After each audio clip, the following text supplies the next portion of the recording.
If you previously used another mail service, there are two main ways you can add email contacts into your Gmail account. The first way is to simply add contacts by clicking on the Contacts option to the left. This link brings you to a screen in which you can add contacts to pre-existing groups provided by Gmail, or create a new group in which you can add your own contacts. To add a single contact, click on the group in which you want he or she to be a part of. Click on the New Contact icon and enter the information. If you want to create your own group, click on the New Group icon, name your group,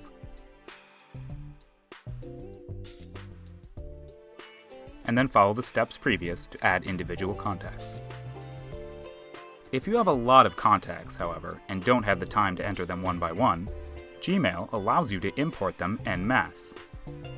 Click on Import in the top right, and you'll be brought to a screen that informs you Gmail can import your contacts from outside mail services as long as they're CSV, or comma-separated value, files. If you've been using a PC with Outlook as your primary email program, then simply open it up, select File, Import and Export, Export to a file, and then click Next.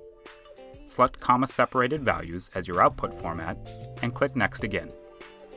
An export wizard will then guide you the rest of the way to saving your contacts as a CSV file. After your CSV files have been saved, go into Gmail, click Browse, then find the file and click Import. Your contacts will now be uploaded into Gmail, but keep in mind that it can only import 3,000 contacts at a time.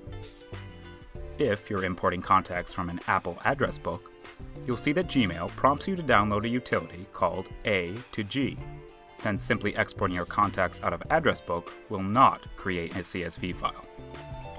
Clicking on the link will list a multitude of websites that will allow you to download this utility for free.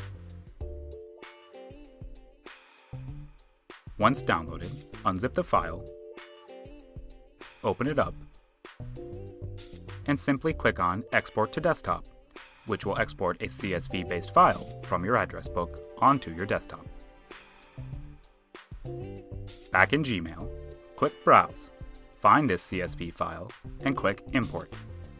All your contacts will now be added. Once again, the maximum number of contacts per import will be capped at 3,000.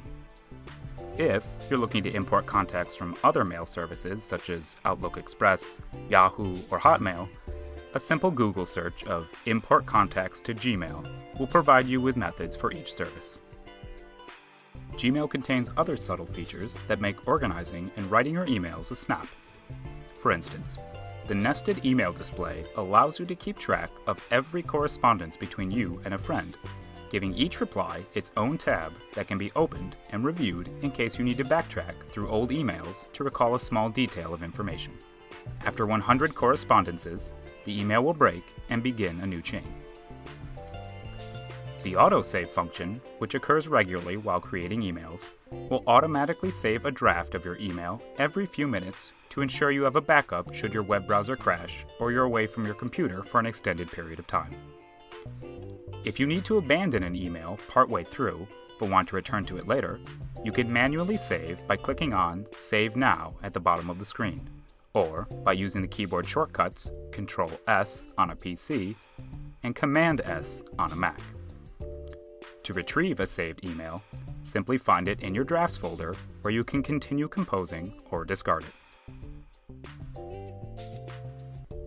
Should you accidentally navigate away from the web page you're composing an email on, Gmail will ask you if you'd like to discard your message so you won't automatically lose what could have potentially been a lot of time and effort.